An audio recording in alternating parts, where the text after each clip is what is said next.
Olha, a certidão de óbito do Chorão diz uma coisa: overdose de cocaína. Ponto. Mas essa é só a parte, digamos, clínica da história, né? A tragédia de verdade, aquela que a gente precisa entender, é muito, mas muito mais complexa. E essa complexidade toda, ela se mostrava numa dualidade que era a cara dele.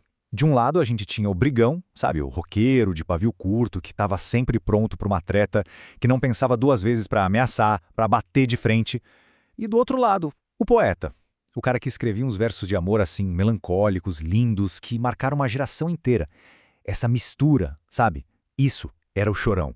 Então, a grande pergunta é essa, né? Ok, ele morreu de overdose, mas o que realmente matou o Chorão? A overdose foi a consequência, o ponto final. Mas o que levou ele até ali? Para a gente entender essa queda, a gente precisa primeiro dar uma olhada na armadura que ele vestiu para se proteger do mundo. E olha, essa imagem de cara agressivo, isso não era só marketing não, era um mecanismo de defesa, puro e simples. Um escudo que ele construiu tijolo por tijolo para esconder um lado dele que era, na verdade, super vulnerável. A persona pública dele era coisa de cinema. Tinha briga em aeroporto, discussão pesada com o apresentador de TV. Chegava ao ponto de humilhar os próprios caras da banda dele, em público. Ele se via assim como um marginal alado. Alguém que estava sempre ali, à margem de tudo, peitando o sistema. Mas aqui tem um ponto super importante. Para ele, ser marginal não tinha nada a ver com ser bandido, com crime. Não. Ser marginal era uma postura. Era se colocar contra tudo que ele achava que era falso. Sabe, contra a inveja, contra a panela da indústria da música. Na cabeça dele, era quase uma posição de pureza. E tudo isso, no fim das contas, formava essa tal armadura emocional. Por trás daquele cara que parecia que ia quebrar tudo, que ia sair na mão com qualquer um, existia uma outra pessoa. Uma pessoa que, quem conhecia de perto, os amigos, a ex-esposa, dizia que era extremamente sentimental. Aquela agressividade toda era só uma casca bem grossa para ninguém chegar perto e ver as fraquezas dele. O problema é que essa armadura era pesada, e a pressão para mantê-la de pé o tempo todo, bom, isso começou a criar rachaduras. E as primeiras rachaduras apareceram justamente no lugar que era mais sagrado para ele, a própria banda, o Charlie Brown Jr. Se a gente olhar essa linha do tempo, dá pra ver direitinho como a coisa foi desmoronando. Primeiro, a morte do pai, que era uma referência pra ele, joga ele num buraco ainda mais fundo e o uso de drogas piora. Aí vem a pressão do sucesso, a gravadora oferecendo contrato só pra ele, isso cria um clima péssimo de desconfiança na banda. Vira meio que ele contra o resto. O resultado? Em 2005, a formação original racha. Champignon, Marcão, Pelado, todos saem. E aquela briga horrível no palco em 2012, que muita gente viu. Aquilo ali foi só o sintoma mais feio de uma ferida que, na verdade, nunca fechou. E para botar um ponto final na discussão e mostrar quem mandava, ele fez uma jogada radical. Ele foi lá e comprou a marca Charlie Brown Jr. dos outros caras. Se endividou até o pescoço, uma dívida gigantesca. Foi uma aposta total, do tipo tudo ou nada, para provar que a banda era ele. Só que o preço disso, não só o financeiro, mas principalmente o preço emocional, foi absurdo. Só que, no meio desse caos todo, tinha uma pessoa. Uma única pessoa que conseguia passar por essa armadura. O nome dela era Graziela Gonçalves, a Grazion.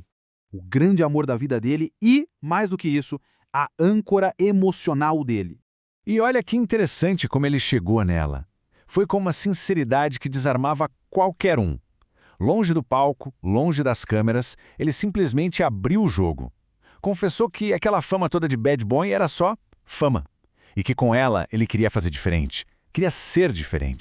E essa história de amor virou música. E não qualquer música, um dos maiores sucessos da banda. Proibida Pra Mim, que o nome oficial é Proibida Pra Mim, Grazon, é tipo o diário do começo do namoro deles. É literal. A parte que fala do cabelo engraçado, foi ela que achou o cabelo dele engraçado no primeiro encontro. O apelido Grazon foi ele que deu. A arte dele era isso, um espelho da vida íntima dele sem tirar nem pôr.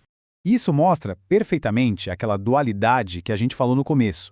Porque em casa, ele não era o Chorão, o rockstar. Ele era o Alexandre.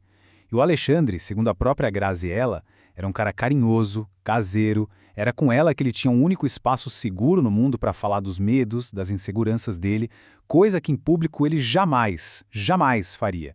Bom, agora a gente entra na parte final e na mais triste dessa história. Porque quando essa âncora se soltou, a tempestade veio e levou ele de vez. Foi em 2012. Depois de 15 anos juntos, eles se separaram. Simplesmente ela não aguentava mais ver a autodestruição dele de perto. E pro Chorão, foi como se o chão sumisse debaixo dos pés. Ali, de verdade, foi o começo do fim. A partir daí, a queda foi muito rápida.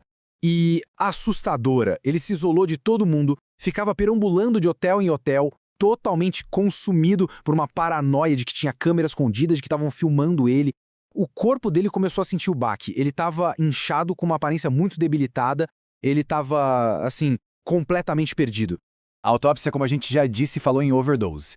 Mas uma frase de alguns jornalistas na época resumiu tudo perfeitamente. A causa real foi muito mais profunda. Ele morreu de uma dor que não passava. De solidão, de cansaço, cansaço de lutar contra ele mesmo por tanto tempo. Então, o que fica, né? Qual o legado de uma figura tão complexa e, ao mesmo tempo, tão trágica?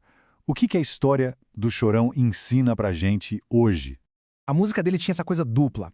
Pro público, era um hino, era força, era rebeldia, era vamos pra cima. Mas pra ele mesmo, as músicas eram quase como um mantra, sabe? Uma tentativa de organizar o caos que ele tinha dentro da cabeça. É até irônico pensar. A música dele salvou muita gente, mas não conseguiu salvar o próprio autor.